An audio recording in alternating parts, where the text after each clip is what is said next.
It's road trip season!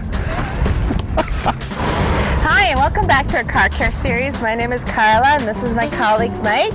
And the beautiful weather is here. Finally, summer has arrived. So today we're going to be talking about something we all love doing during the summer, which is taking road trips. Whether it's a short road trip or a long road trip, I think most of us would say we just put gas in the car and go.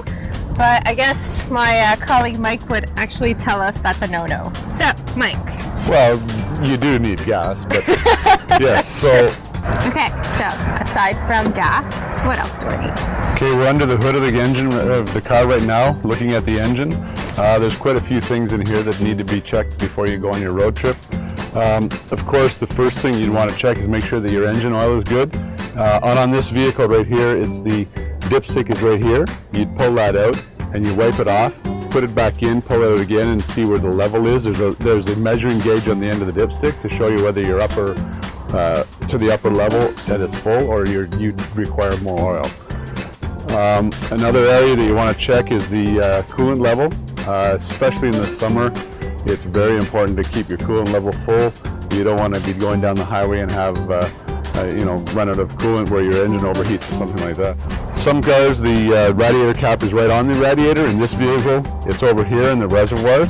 You can see this one here, you can see right through the reservoir to see what the level is supposed to be, so you don't have to open it where you could injure yourself if you open it when it's really hot. That's another thing. You should never open your cooling system until it's cooled down, because if you do, you risk the pressure blowing and hot fluid getting all over you, and you don't want that. That can scald you. Another thing you want to check is your brake fluid.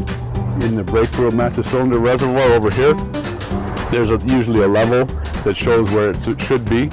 And on the top of the cap on this one, it tells you what kind of brake fluid you should buy if you need to top it up. Another thing you want to do is make sure that your battery terminals are very clean and your battery is full. In most batteries nowadays you can't check it because they're sealed, but at least you want to make sure that you have good clean terminals. You don't want to be going down the road and not need a battery. The terminals, yeah. And you can clean the battery too. The other things you want to look out for is your windshield washer. I just opened. Okay. You want to make sure that it's full. Just like in the winter, you need to have good tires with proper pressure. We have a segment that you can visit to see on how to check the tire pressures on your vehicle as well. And hopefully they're not your winter tires. Yes, you should hopefully have your winter tires off by now and have your three-season tires, I like to call them. Now that Mike has helped us go through some of the things that we need to make sure that we check within the car, we also like to recommend that you A, clean out your trunk, and B, always have the essentials in it. For example, it's always a good idea to have an emergency kit.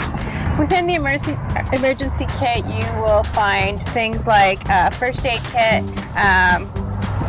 booster cables that if you ever need to learn how to use, I'm sure Mike can help you with. Warning triangles you put on the road behind to let oncoming traffic know that there's trouble up ahead. We all live in a technological world and we rely a lot on our phones, our GPSs. Just keep in mind that there are certain roads where you will have absolutely no reception. So it's always a good idea to make sure you go to your local CA store and pick up some tour books, an actual physical map, or you can even get a trip tip made, specialized to where you're going. So once again, we encourage you to travel safe, and if you ever need us, we're only just a phone call away. Thank you. Oh my God, you did not do the thank you.